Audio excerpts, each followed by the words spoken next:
Good afternoon, everyone. My name is Zian, and welcome to the Authors Talk Series 1, brought to you by Education Group Sustainability of Bursa Malaysia. Thank you for your presence today, the audience who are here at the theatre, as well as those who have joined us virtually via Zoom. Today, we are privileged to have with us Hann, who is the author of the book, Once Upon a Time in Bursa, The Money Equation.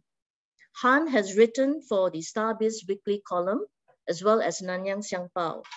He has also speak on TED Talks on topics breaking barriers and status quo and rise against the odds, held at UPM and UTM respectively. A lawyer by training, Hann is also the founder and CEO of his own fund boutique company, TradeView Capital.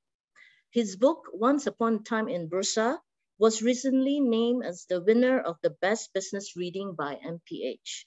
Today, he is here to share with us insights on investing with the right mindset. Before I hand over the mic to Hann, I'd like to inform the Q&A session will be held at the end of his talk. If you have any questions, you can type and post them at the chat box.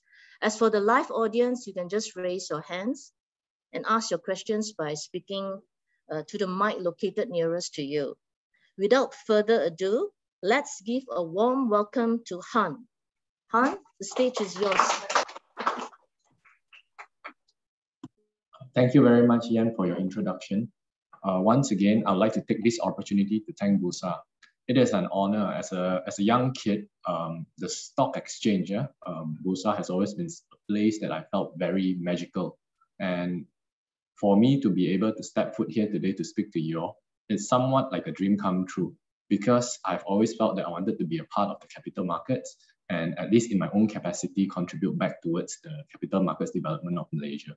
And being in this holy building in Malaysia, it is a great honor.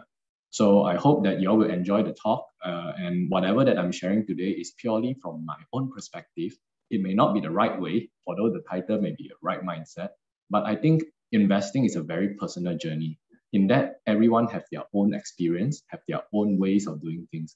What I'm just sharing is my perspective, and hopefully that shed some light on how I embark on this difficult and treacherous path of investing.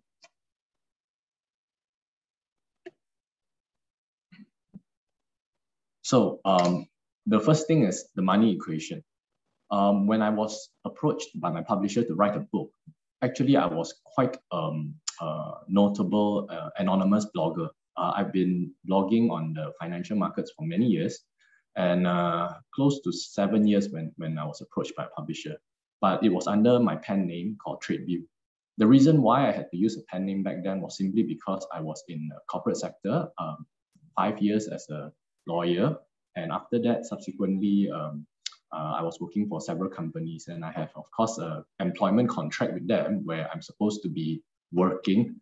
So whatever interests or hobbies are something that should not affect the work nature. So as a result, I had to use a pen name.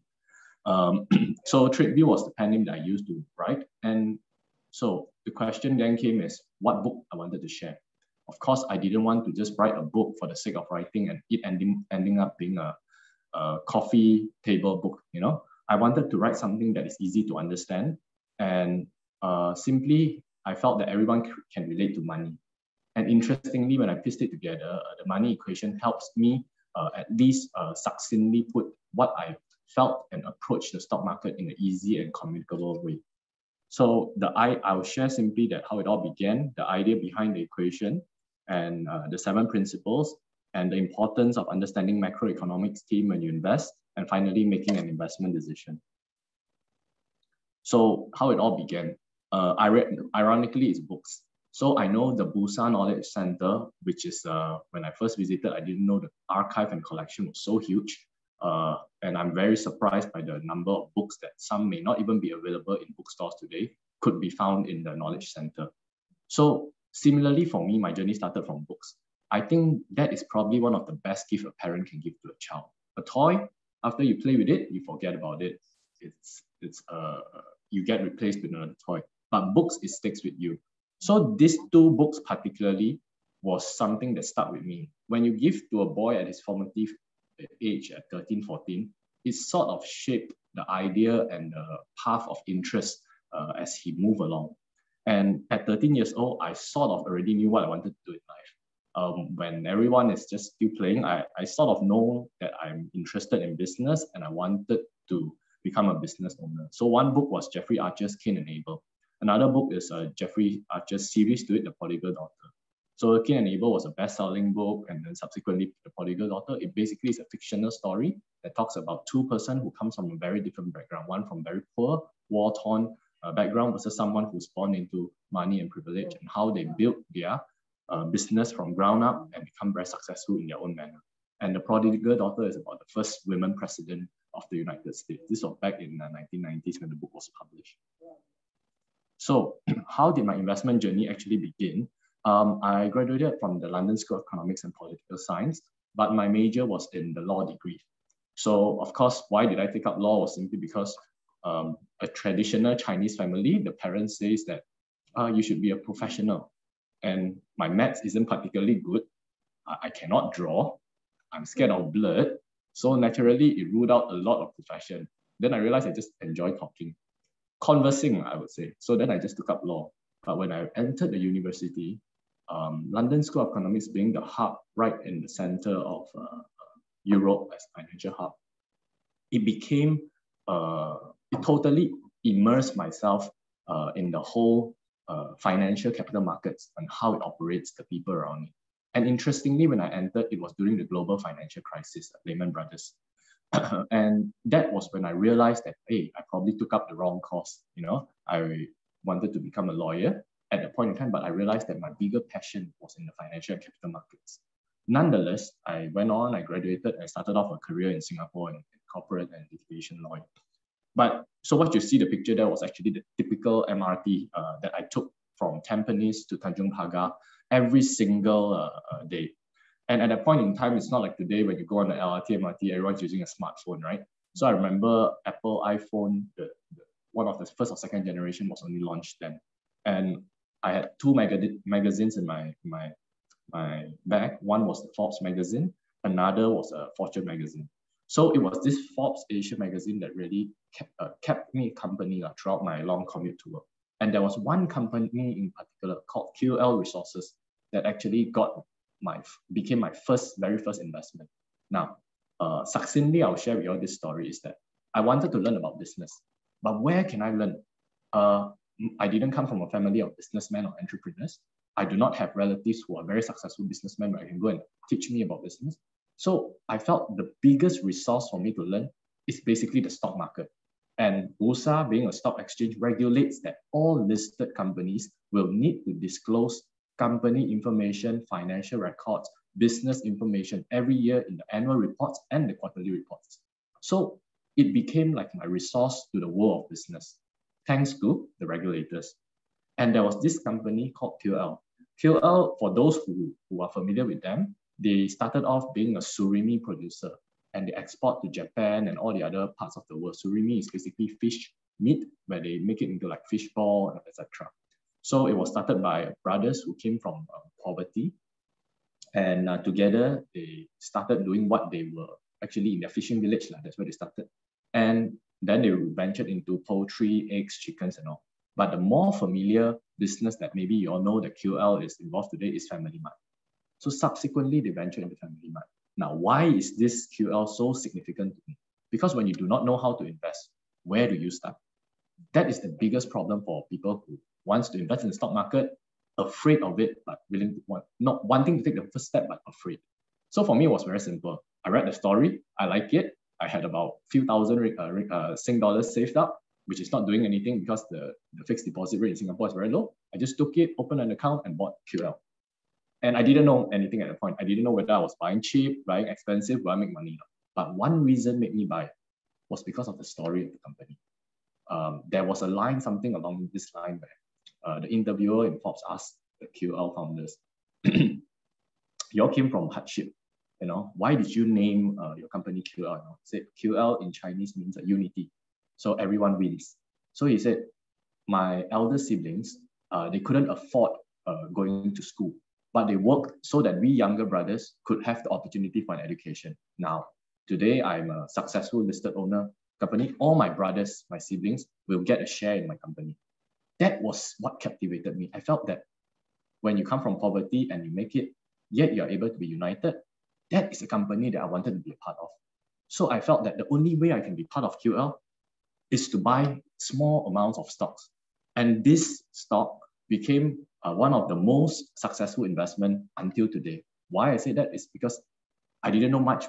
Every month, whatever save up, I'll put in QL, I'll put in QL. When the price drop, I'll put in QL. I'll just keep buying. To an extent that when the share price finally moved after several years, I had enough money to pay the first 10% down payment for my house. It wasn't a lot of money, probably about 40, 50,000. But imagine it only grew from about 10, 15,000. So that is the beauty of the stock market if you invest in the right company. So that was where my passion was further fueled as I went along. So over the years, my basic premise in investing in the stock market is very simple. I believe in simplicity. So breaking down complex matters into something very simple, relatable, and easily comprehensible. If I cannot understand something, I cannot understand the company, the business, I simply rather not invest. Case in point, cryptocurrency and NFTs. Yes, I may be young, but if anyone who have went through my interviews and talks, they will know that I'm quite against cryptocurrency and NFT, simply because I cannot understand it. And if I cannot understand it, I don't think I'll be able to find a justification to put my hard-earned money in this asset class.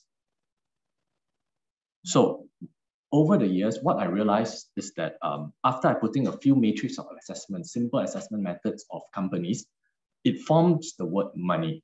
I mean, who wouldn't relate to money, right? So what does money stand for? M stands for management. O stands for operational cash flow. N stands for net cash. E stands for earnings, and Y yield. Now, this is very simple. And the purpose of my book was also to make it as simple as possible for the layman to understand how to invest. When you invest in a company, you opt to invest in a company with good management. That is M. Second thing is operational cash flow. Cash flow is like a blood that goes through our body. When the blood stops flowing, the heart stops pumping. That is the idea. So if a company has no cash flow, poor cash flow, or negative cash flow, that means the company is a going concern risk. Net cash, this is an ideal situation, but there are cases where we of course see companies taking debt to grow. But generally for discussion purposes, a company that is net cash means that the balance sheet is strong. There is excess capital. And with the excess capital, you can ensure whether good times or bad times, or such as pandemic, where the company cannot function for 2 years due to lockdowns, they can survive. And yield, what is yield? Yield is simply the return on investment. So if you buy a property, you rent it out, every month you collect the rent, that is called a yield. Now, for stocks, every time you buy a dividend using stock, when you get paid out by the dividend, that is your yield, and that is the return on income. So it's very simple. Together, it's money. Now, apart from that, I wanted to summarize it by putting in some principles of investment that I actually realized over the years. So number one is buying good quality companies, which will still be around in 5 years. Why 5 years? Why not 7 years? Why not 10 years?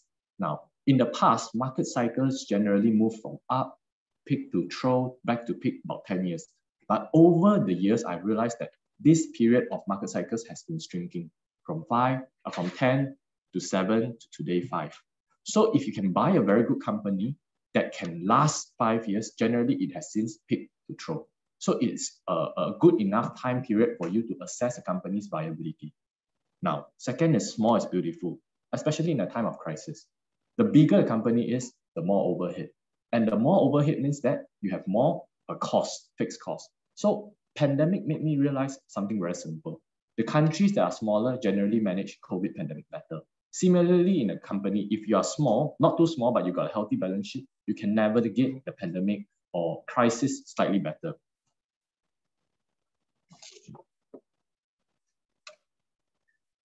And diversification is the best defense. Now, the biggest risk for investment is you actually do not put all your eggs in one basket. So when you invest, you do not put all your money and fortune in one particular company or particular stock. You must diversify to have a sufficient balance. Why? Just in case anything happens or untoward. Sometimes it may not be the fault of the company, it may be the larger economy or the particular sector. If you diversify, what will happen? You will be able to make sure that you will not lose money. For example, if one stock A performs badly, you still got stock B, stock C to help you to do well. Generally, the rule of thumb is have 8 to 10 maximum stocks in your portfolio. That would be good enough, because as the more number of stocks, the ratio of diversification effects get diluted. Okay, and then buying stocks. Now, this is the when to buy. I think even Warren Buffett and Charlie Munger will always tell you they are not capable of timing the market. You will never know what is the lowest price to buy. But you must always pace your entry. So when you buy a particular stock, say at $1, you must be able to scale your entry prepared, in readiness that it will drop maybe to 80 cents, 60 cents. So you scale your entries at each levels. That way you can bring down your cost gradually over time. Similarly, when you sell the stock, you can scale and sell it upwards.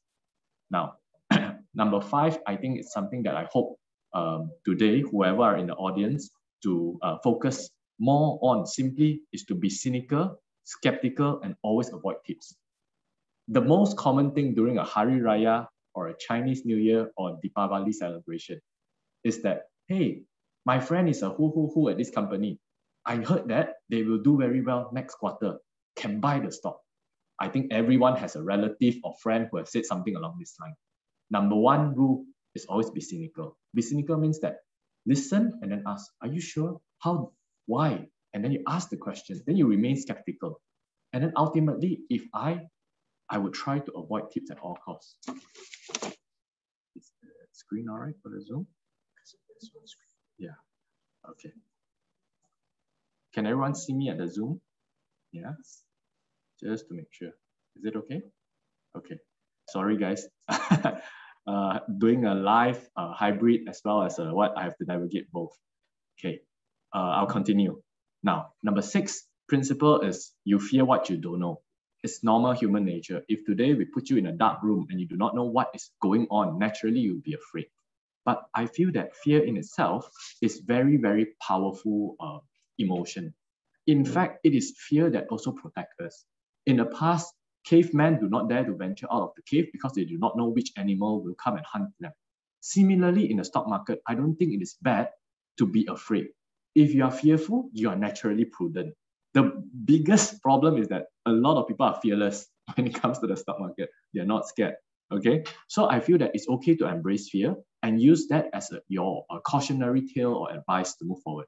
And last and most important rule, and I hope that everyone will pay attention, is that never ever leverage to invest. That means do not take money that you cannot afford. Do not borrow money from people around you. Do not borrow money from the bank.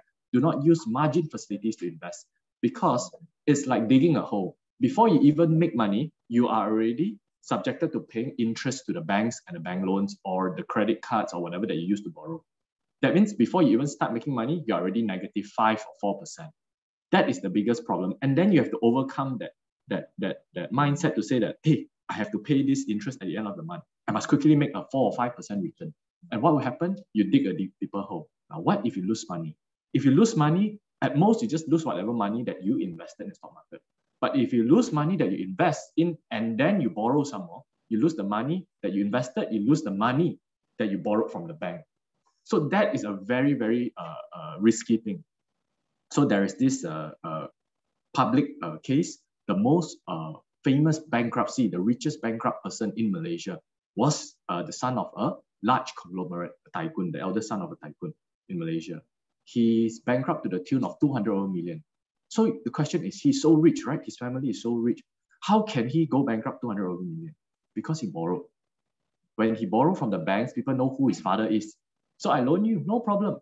But when it came to the time to pay for the loan, the parents refused to bill the tycoon refused to bill out his son. And as a result, he died a bankrupt. So this is a very good cautionary tale to everyone.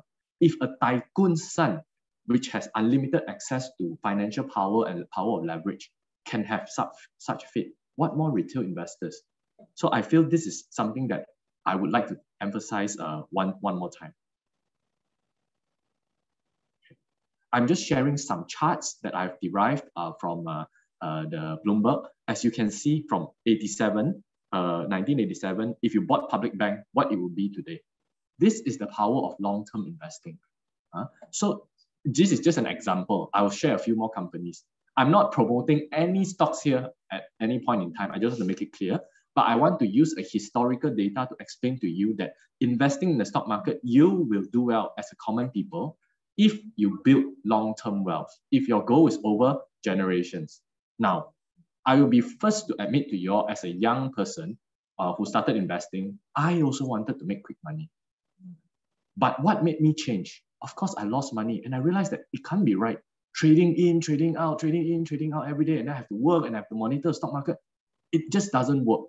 There's no way the stock market is supposed to function like that. So I read several very good books, whether Peter Lynch book, Warren Buffett, books on Buffett, and all this long-term value investing kind of mindset. And I realized that there's only one common truth and something that is fair to every single human being, whether you're rich, poor, whatever background you are. That is time. All of us are allocated an equal timeline. And time is our best friend. If we can sit on good companies and hold it for a long duration of time, over time you realize your wealth accumulates and doubles and multiplies without even you doing anything at all, provided it's good company. So Public Bank is an example. Vitrox is a Penang company that specializes in semiconductor. It's also another company.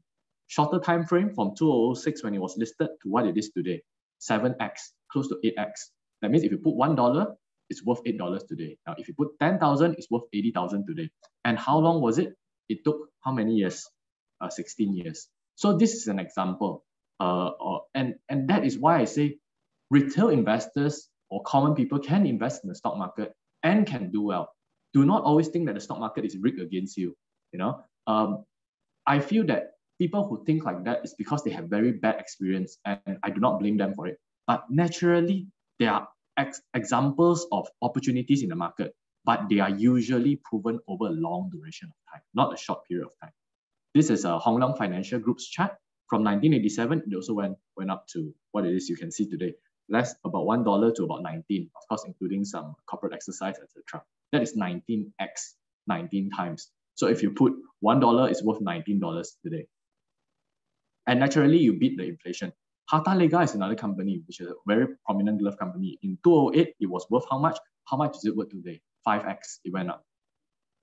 Okay. So making an investment decision. So how do you make an investment decision? My book actually is not so much to teach you how to invest, because I'm still learning every day.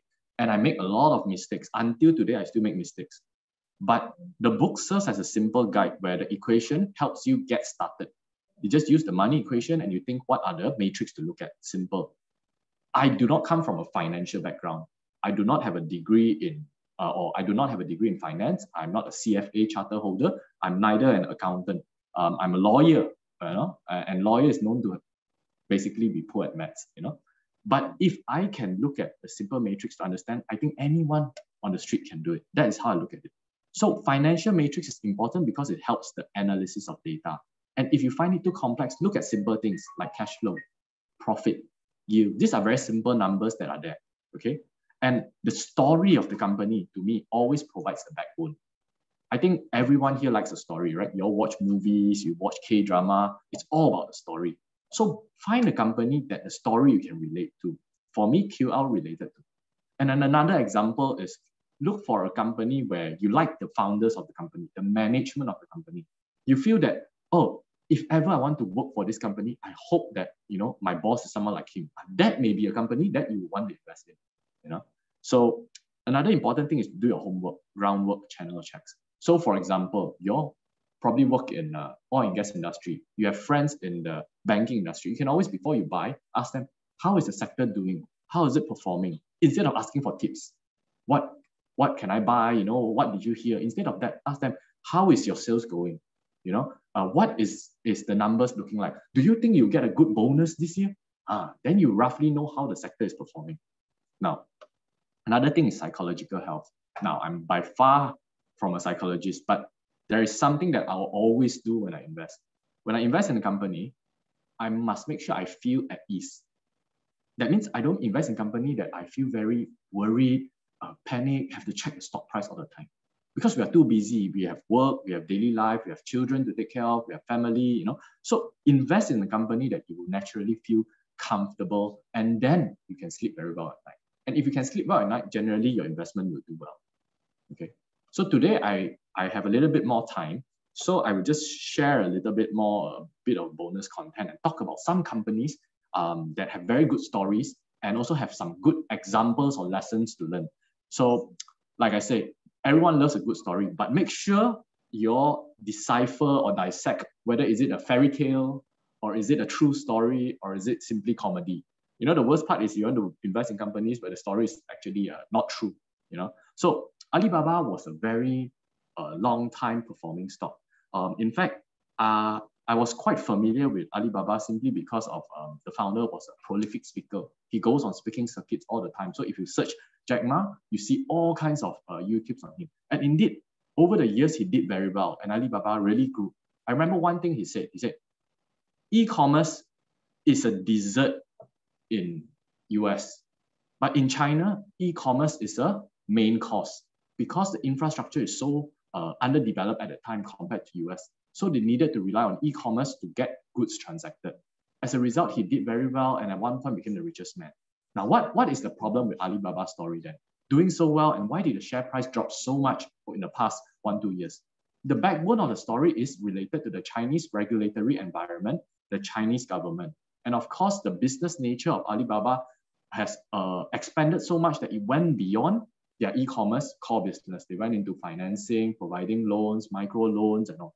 And when you start providing micro loans, etc., and you're not regulated by the regulators and financial authorities, what happens is that you start doing exorbitant charges like 18% interest to all your, and this caught the bad side of the regulators. Of course, people say that probably Jack Ma was too prolific, he criticized the regulators, so Chinese government went after him. Yes, that may be a small part of the reason, but another part was his business itself. There were a complex web of unregulated activities that were conducted. So a very good story, a fairy tale, but the ending probably wasn't that good.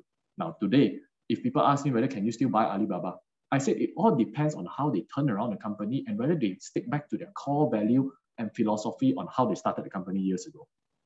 Now let's move on to another company, Netflix. why I chose Netflix is because Netflix is the single US company that provides the greatest entertainment value to myself and my family. Easy to understand, right? You all use Netflix, you all watch shows, you all see, you know, yeah. And that is the story behind Netflix. But what I want to point out is Netflix has a very, very capable management by the name of Reed Hastings. How Netflix started last time was a DVD rental company. You all still remember? They rent out DVDs to people. So when you rent out DVD to people, what happens if the world stopped using DVDs? You're pretty much dead, right? So there's an opposite company called Blockbuster. That one really went bankrupt. But what did Netflix do? They pivot and they started going into online streaming, content generation. Let's talk about online streaming first. The online streaming that Malaysians are familiar with is basically illegal online streaming, pirated. So what happens is that we get something for free, we don't have to pay. That is the online streaming that Malaysia. But they actually, what they did was, they actually did a mass online streaming and built up the online streaming market in the US by charging lower fees accessible to the main market that makes piracy in itself no longer worthwhile. That was how they built up. And they didn't stop there. Netflix later on started go into producing contents. They become film producers, movie directors. They started curating contents for their viewers. As a result, they now still enjoy the market leadership.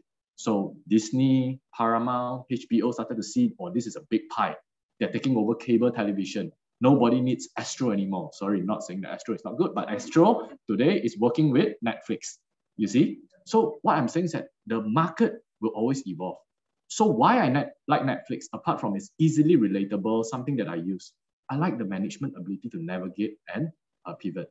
So share price of Netflix recently has dropped along with all the tech companies. So a lot of people ask me, do I still believe in Netflix? I do believe, as long as Reed Hastings is still in the management, I believe they'll be able to get out.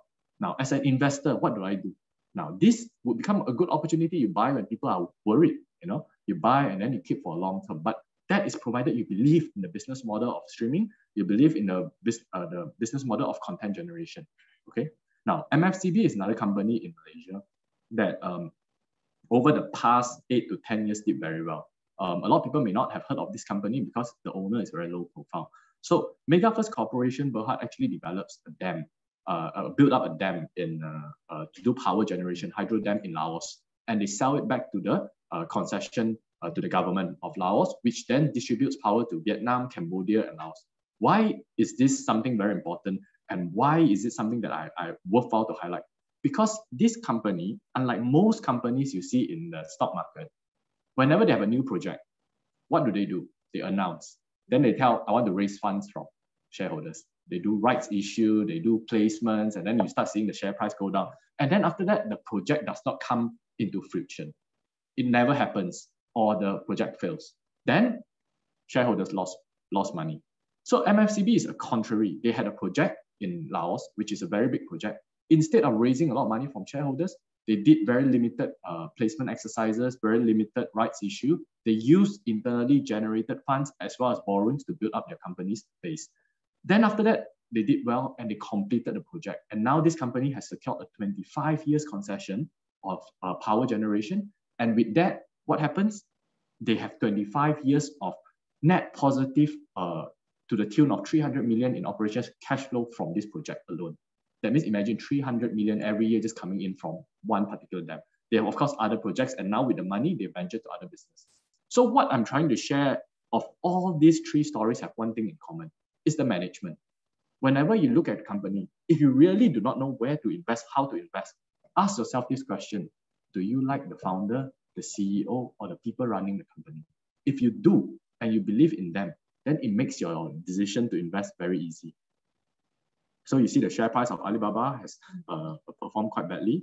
Netflix also have performed very well over the years, and recently has came down.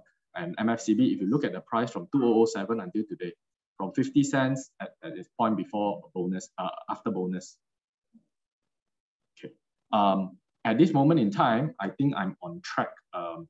If you all have any questions, I'm opening up the floor to questions at this juncture, or also the Zoom, my audience at Zoom. Although I know I'm given 15 minutes to have a Q&A, I'm happy to take more time on this. And I hope with my little bit of sharing at this juncture, you all will get a little bit of insight into how to start your investment journey. Thank you. Thank you, Hann, for your insightful tips. Yeah. Any questions from the floor or our Zoom audience? Feel free to ask questions. Zoom audience, there's 160 of you all. Sorry I neglected you all just now. I'm more interactive kind of person, so there's no silly questions. Any questions at all, feel free to ask. And especially today, our audience, you all took your time out to come here. I'm very, very thankful for it. So don't be shy. Anything you want to ask. Yeah. Audience, any questions from the audience? There's one question.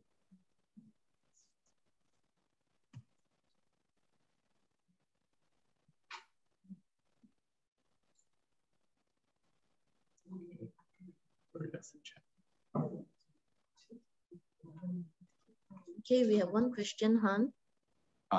Yeah, I saw from Muslin. Yeah. Question is, how much is the ideal initial fund to start with? I assume the question is the initial amount to invest in the stock market, how much to start with. I started with 3,000 Sing dollar at that point in time. So it's about, at that point was about 2.3 exchange rate. So it was about 8,000 ringgit. So now I always tell people that, especially if you want to invest more, any amount is fine. But because of the transaction fees, brokerage, and the hassle of setting up, there's this minimum amount that I always say the rule of thumb is try not to start off investing in a particular one stock less than 2,000 ringgit. Because below that, the threshold is a 1,000 or what, the transaction fee is almost the same. So 2,000 ringgit is actually a very good area to start. Of course, this is subject to your own ability. Do not stretch yourself, do not go and borrow. But 2,000 ringgit is a good place to start. Okay, we have several questions coming up. Why you choose Bursa and not Singapore Exchange as a starting point of your investment journey? Yeah. I think this is a fantastic question. And I've always anticipated this question, and it's also written in my book and a lot of my articles. Believe it or not, as someone who has worked in Singapore and a number of years and understand the working environment, I feel there's a lot of opportunities in Malaysia. And when you want to invest or make money or do business, you must look at the place where it offers the best opportunity. If a market is matured, developed, opportunity naturally becomes lesser, especially if the market is more efficient, there's no mispricing. They won't see too much of opportunity to find undervalued. That's number one.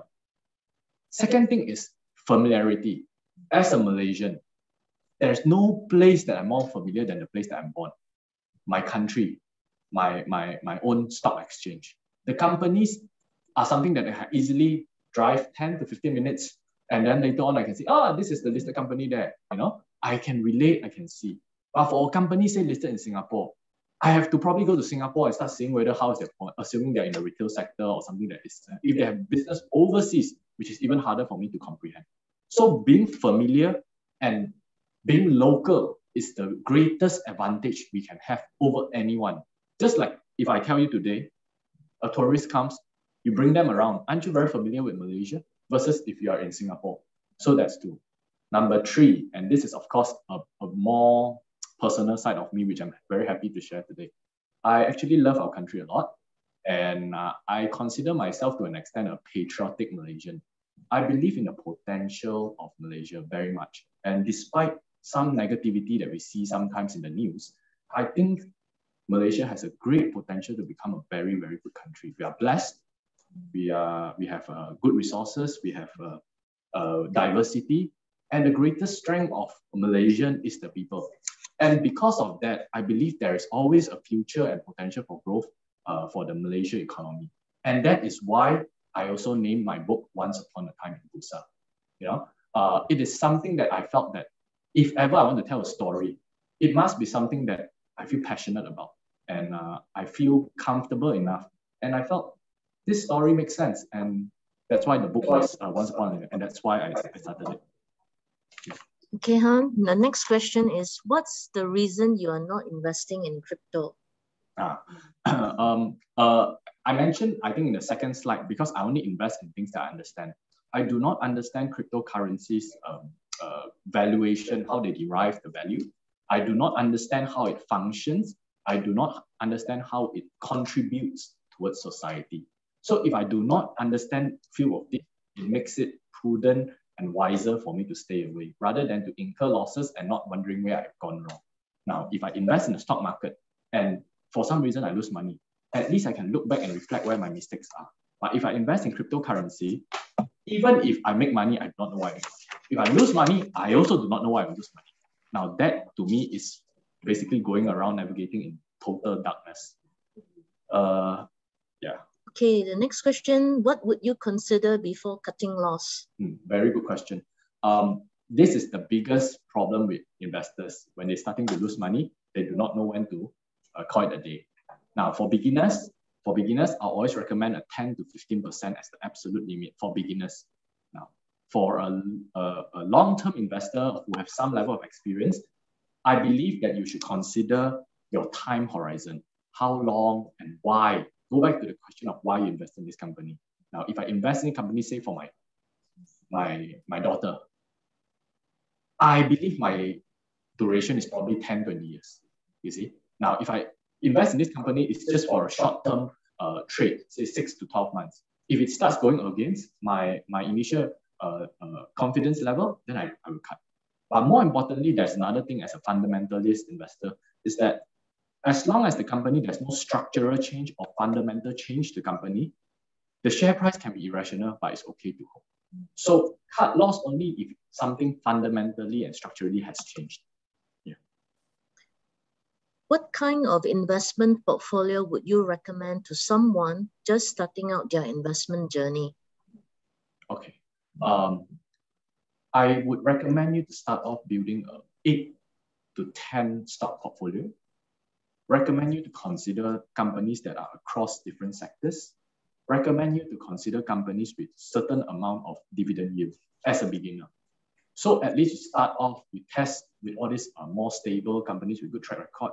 Whether it do well or do poorly, at least you can understand how it functions. Once you get a hold of this company, then you can start exploring the more volatile market segments, such as your small, micro cap, mid cap size companies. But until then, until you're familiar with how the stock market operates and you test out your own risk appetite and investment horizon, sticking to the bigger names and those who give you that kind of yield is the safer path. The next question is macroeconomics factor more important than the company's fundamental now, since many value stocks are falling now in the US? Okay. I think I just now forgot to touch a bit on macroeconomics. I did take a module in university in economics because of my interest. I personally find the study of economics is the closest thing to the study of physics, like in science. Sciences, there are few, chemistry, bio, everything, right? Physics is one that you can see, you can feel, you can relate to. You know, why is there a rainbow? Why does the rain fall? So that's the idea behind physics. Macroeconomics is one of the few forces apart from Mother Nature force that is perpetual and will always ring true. So macroeconomic forces will always affect the stock market, will always affect capital market, and will always affect your daily life. How much does the chicken cost or the egg cost in the pasar today? That is affected by macroeconomic forces. Why is the oil price rising? You know, why is the ringgit depreciating? All these are macroeconomic forces. The problem with the study of macroeconomic forces, it is moving and changing. It's fluid. It doesn't say stick the same from, say, Monday to Friday. There is a trend, but it may not last over a long duration of time. But generally, if you invest in a good company that can go through market cycle up and down, even the next 10, 15 years, whatever the macroeconomic forces dictate, ultimately it will do well. So what you're seeing in US, this question is that it is macroeconomics forces of the Fed raising interest rate impacting the valuation of a high risk or risk-driven growth stocks that are affecting. And of course, if you look at the value stocks, the dividend using, or those are tied to interest rate hike thematic play, generally the stocks perform better. Hann, as an investor, what is the one thing that you wish to see in Bursa Malaysia? This is a very good question. And with speaking in the halls of Bursa today to Bursa employees, I would like to take this opportunity to say that Bursa, you should hold your head high and be proud of what you have done. Especially, we have seen certain very bad news in our stock market in the past 1 year, with some companies that are doing very unscrupulous things. I feel that Bursa, you must stand your ground. Be proud of your actions, be proud of what you're doing, because as the frontline regulator, your role is to protect the integrity of the capital markets of Malaysia. One. Second is that you must always make sure that there is a lot of retail investors relying on your protection. And these are people who will not be protected. If they lose their money, they lose their life savings, that's it for them. They are not like banks, they are not like big EPS, Quap, all these institutions, they lose money, they have a lot more to come.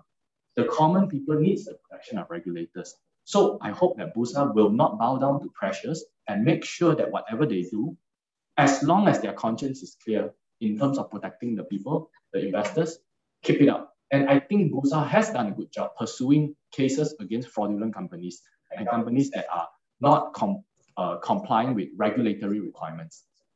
And as long as you all do that, then there is hope for our capital markets development. And today, speaking also not only as an author, but also as a regulated entity, as a CEO of a fund management company licensed by Security Commission, for me to be willing to set up my fund management company in Malaysia is because I believe in the potential of capital markets development.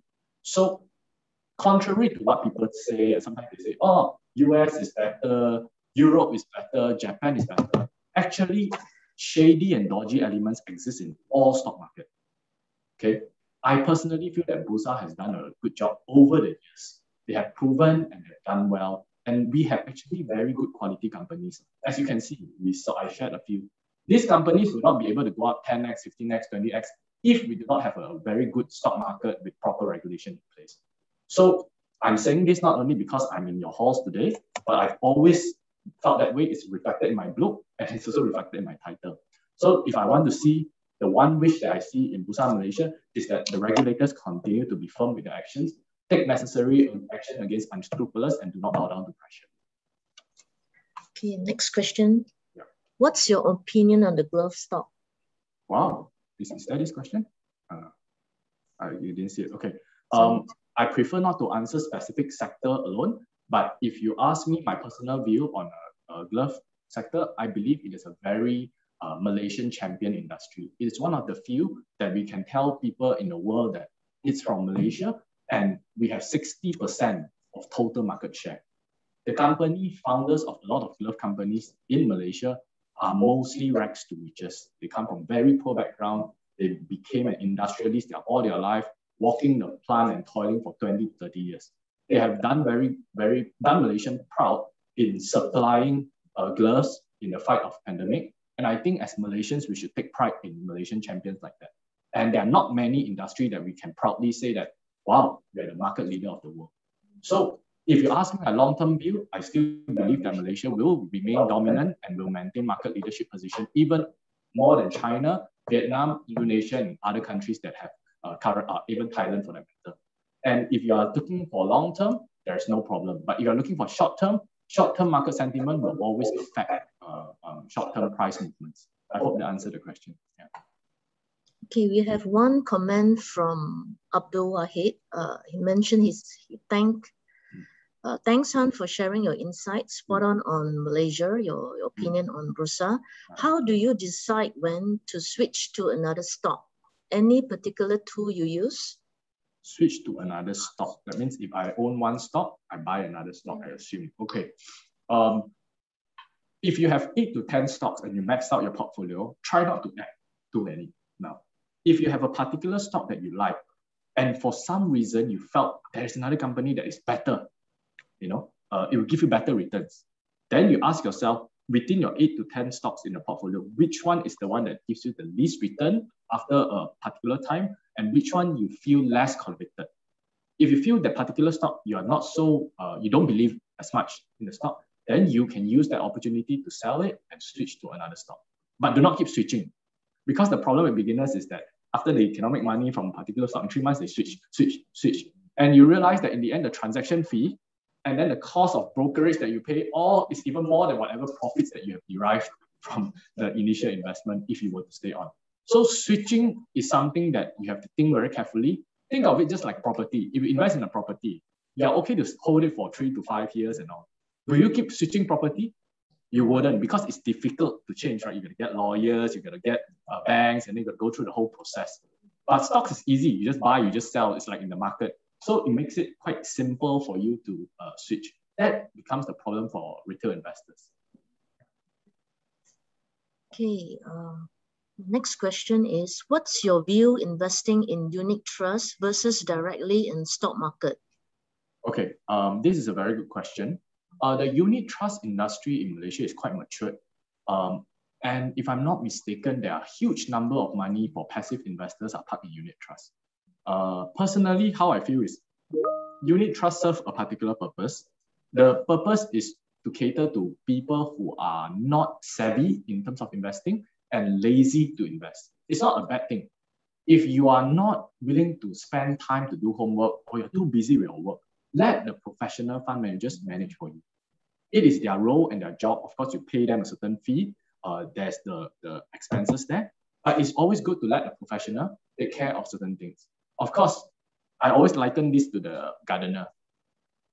If you have time, you want to take care of your garden, you want to plant a tree or a bonsai, or you put fertilizers, and you have to make the effort before you can see the results. The problem is a lot of people don't have that time. So what do? Do you rather not do it at all and leave the grass to grow wildly, or do you engage a gardener? The logic is exactly the same. It's okay to spend a little of money and engage the gardener to come in to manage if you do not have the time, rather than to not do it at all. So my personal take is always try to put an allocation of your money in the stock market. However little, it can be 5,000, it can be 10,000, as long as you feel that you got extra cash, you want to put it. So buy something that you like, put it there and see what it does for you over time.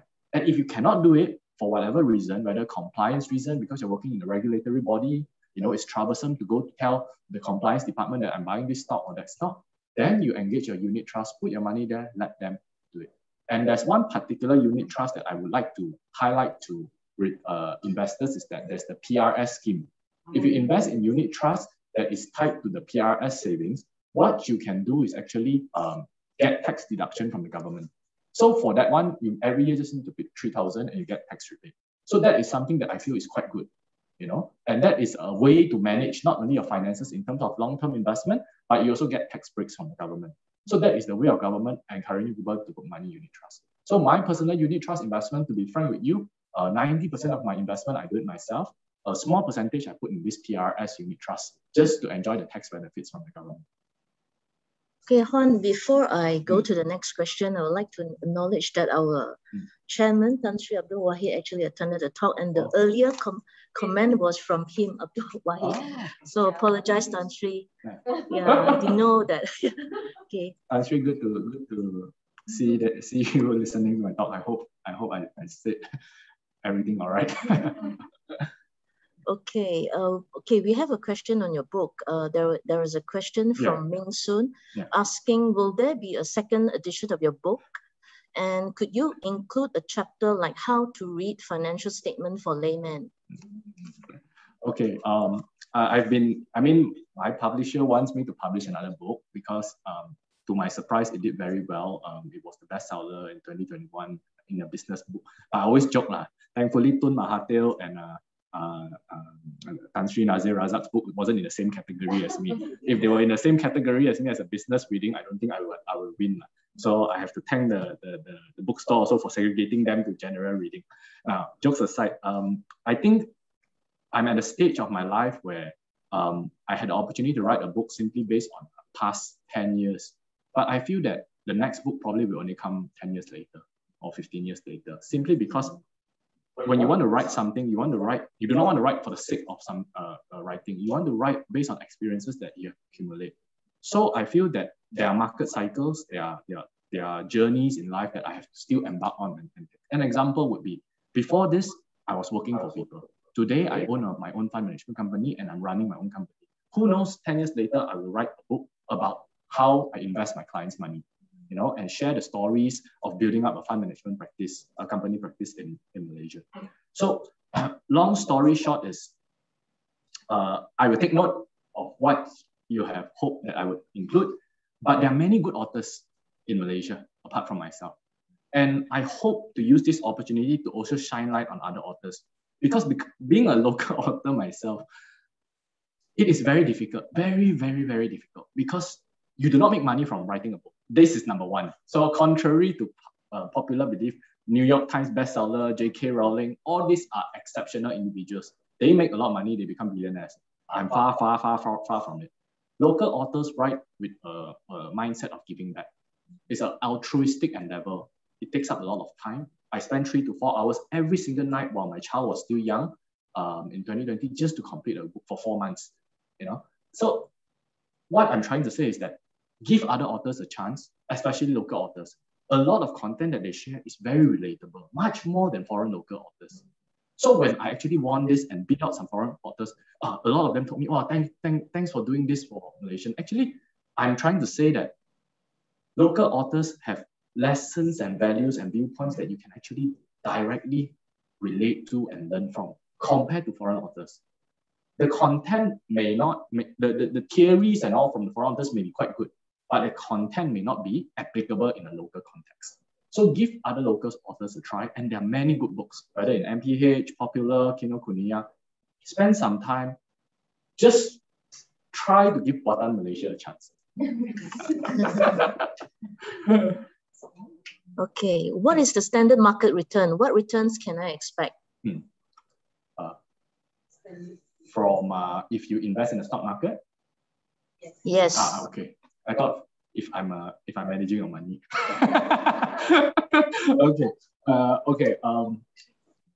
Generally, the rule of thumb is this: whatever the fixed deposit rate in the bank, if you can derive double of that amount. So if the fixed deposit rate is 2.5%, you can get 5 to 6% per year.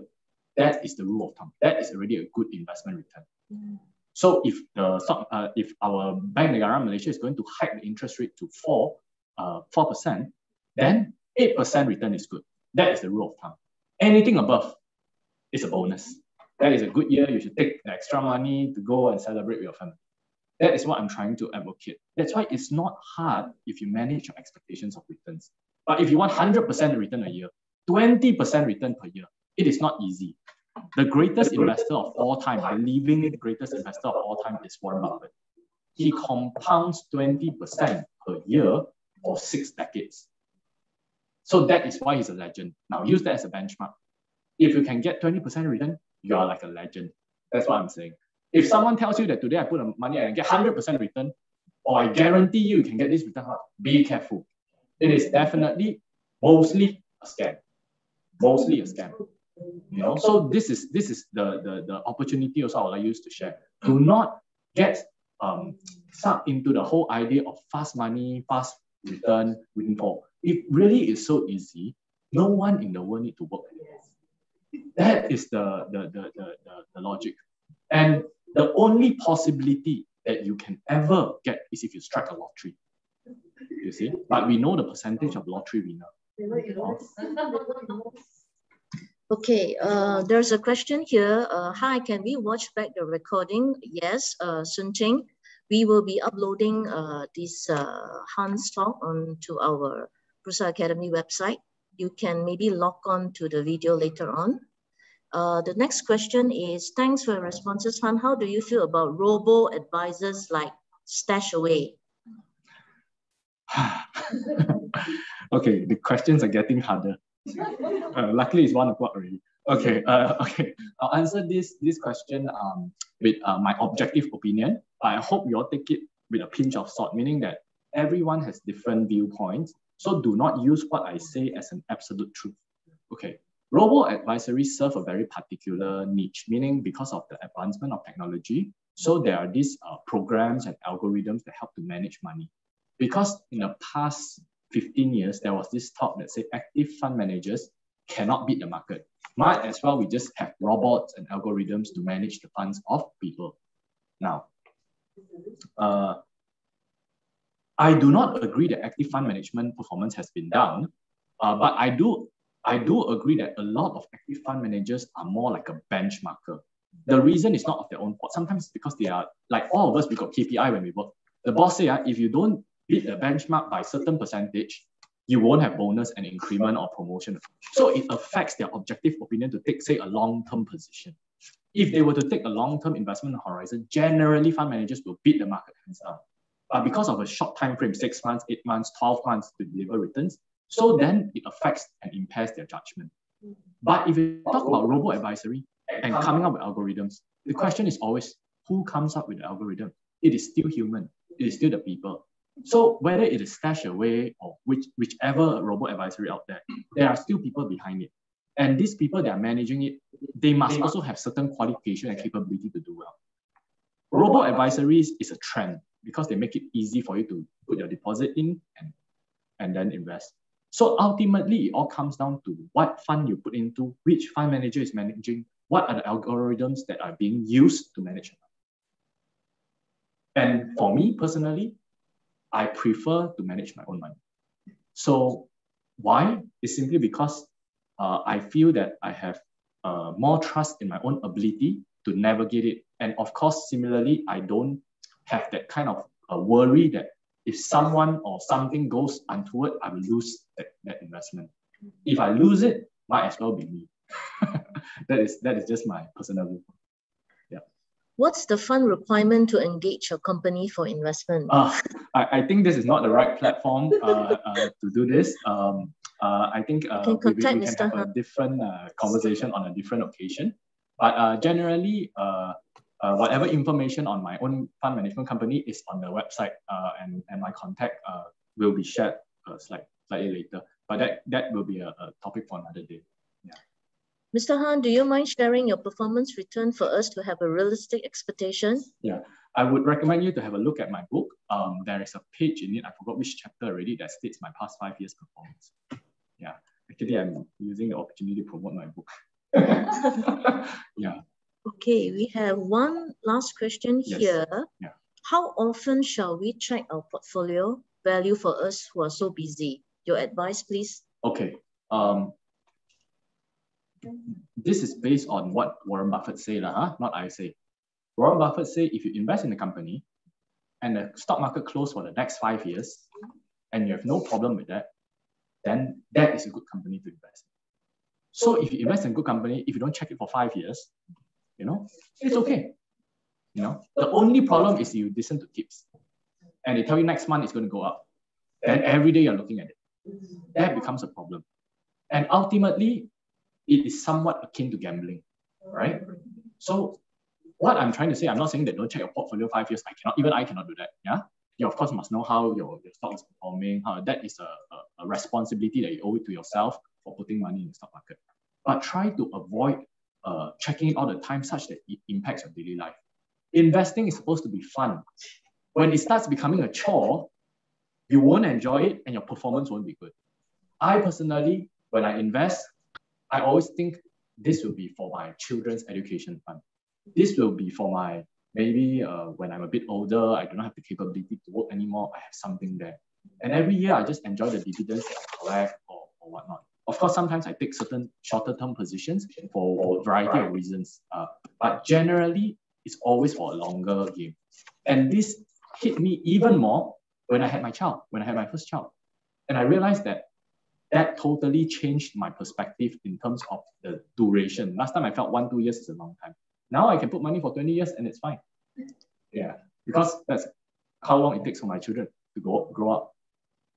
So, okay, we have a message from our chairman, Tan Sri Abdul Wahid. He says, Selamat Hari Raya everyone. Maaf Zahir Batin. Good talk by Han. We learn new things every day. For Bursa Malaysia staff, please make sure you comply with our code of conduct ethics when investing. Okay, thank you so much, everyone, for your attendance and your questions and participating in our first Author Talk Series 1. So tune in to our next Author Talk Series 2 in June. And if you're interested to read Han's book, The book is available at our Knowledge Center, Bursa Malaysia. If you are not yet a member of our library, our Knowledge Center, you can become a member and you can borrow Hann's book and many other books that is available at our library. So, okay, take care and bye-bye. Wish you all a pleasant day. Thank you, Han. Thank you so much. Thank you everyone for your time. Thank you, thank you, thank